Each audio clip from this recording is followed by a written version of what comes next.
এগৰাকী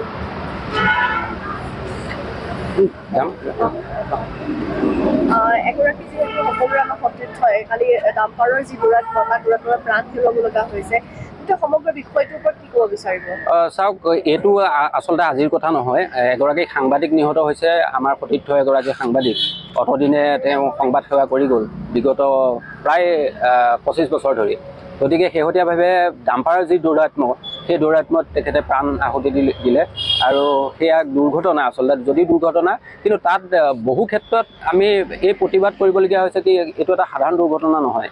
এনেকুৱা অসমৰ চুকে কোণে ডাম্পাৰৰ দৌৰাত্ম্য হৈয়ে আছে, কিন্তু লক্ষণীয়ভাৱে আমাৰ পৰিবহণ বিভাগটো কেৱল সুৰা পাৰি গোন্ধ লৈ থাকোঁতেই, সংবাদ মাধ্যমৰ বাহ লৈ থাকোঁতেই তেওঁলোক তাত সীমাবদ্ধ হৈ আছে। এই কথাটো হ'ব নোৱাৰে। স্পীড লিমিট যিটো ডিভাইচ হয়, সেই ডিভাইচৰ ক্ষেত্ৰত কিন্তু নীৰৱ প্ৰশাসন বিভাগ, মানে পৰিবহণ বিভাগ। কিয়নো ডাম্পাৰৰ যিবিলাক মালিক থাকে, সেই মালিকবিলাক হৈছে ডাঙৰ ধনাঢ্য ব্যক্তি আৰু বিভিন্ন ৰাজনৈতিক নেতাৰ আশীষ পুষ্ট। গতিকে সেই আশীষ পুষ্ট সেইসকলক ডাম্পাৰৰ মালিকসকলৰ বিৰুদ্ধে তেওঁলোকে কোনো ধৰণৰ কঠোৰ ব্যৱস্থা গ্ৰহণ কৰিব নোৱাৰে। সাধাৰণ যিসকল আমাৰ খাটি খোৱা মাগি খোৱা মানুহ আছে, সাধাৰণভাৱে চলি থকা এই চালকসকলৰ ক্ষেত্ৰত কিন্তু সৰব ভূমিকা পালন কৰা হয়। সংবাদ মাধ্যমৰ শিৰোনাম দখল কৰে তেওঁলোক। কিন্তু এই ডাম্পাৰসকলক কিয় নাকি লগাব পৰা নাই, এইখিনিতে লক্ষণীয়ভাৱে এটা সিদ্ধান্ত লোৱা হৈছে কেবিনেটত। এইটো আমি আদৰণি জনাইছোঁ যে চিটি বাছসমূহক নাকি লগোৱা হৈছে। 200খনকৈ চিটি বাছ কাইলৈৰ পৰা বন্ধ কৰি দিয়া হ'ব। গতিকে সেইটোক আমি আদৰণি জনাইছোঁ।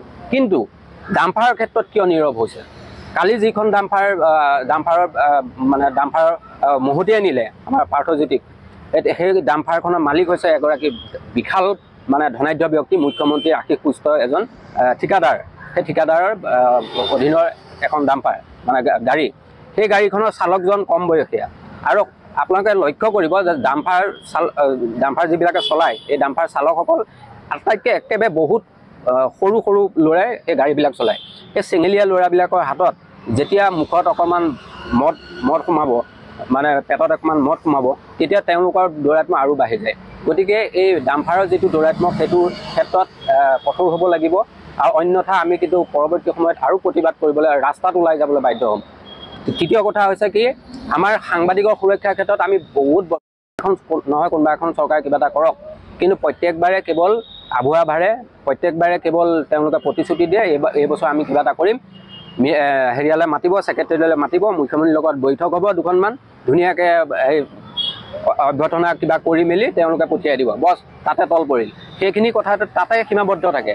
কিন্তু আমি এইবাৰ এই 2024ত কিন্তু এইটো কথা আমি লাগিমেই, কলম এৰি কিন্তু আমি ৰাজপথলৈ আহিম। যদি সাংবাদিকৰ সুৰক্ষা যদি সুনিশ্চিত নহয়, তেতিয়া কিন্তু কলম এৰি আমি ৰাজপথলৈ আহিম, কেমেৰা এৰি আমি ৰাজপথলৈ আহিবলৈ বাধ্য হ'ম। আৰু এটা কথা কৈ দিওঁ, পাৰ্থজ্যোতি দাসৰ দেউতাক পেৰালাইচিছৰ আক্ৰান্ত আৰু মাকো অসুখীয়া, ঘৰত তেওঁ একমাত্ৰ উপাৰ্জনক্ষম ব্যক্তি আছে। গতিকে পৰিয়ালটো এতিয়া একেবাৰে হাহাকাৰ অৱস্থাৰ সৃষ্টি হ'ব। গতিকে আমি চৰকাৰকো অনুৰোধ জনাম যে পৰিয়ালটোক কিবা এটা সাহাৰ্য দিব লাগে। আৰু যিহেতু ডাম্পাৰখনৰ মালিক এজন বহু কোটিপতি ধনাঢ্য ব্যক্তি, তেওঁকো আমি আহ্বান জনাওঁ, তেওঁ এটা উচিত ক্ষতিপূৰণ পৰিয়ালটোক দিয়ক। আৰু যদি সম্ভৱ, যদি যোগ্যতা আছে, চৰকাৰে পৰিয়ালটোৰ কোনোবা এজনক, বিশেষকৈ তেওঁ এজন ভনীয়েক আছে, এটা যে চাকৰিৰ ব্যৱস্থা কৰে। সেইখিনি নহ'লে কাৰণ পৰিয়ালটো বৰ দুৰ্ভাগ্যজনকভাৱে জীৱন যাপন কৰিব লাগিব।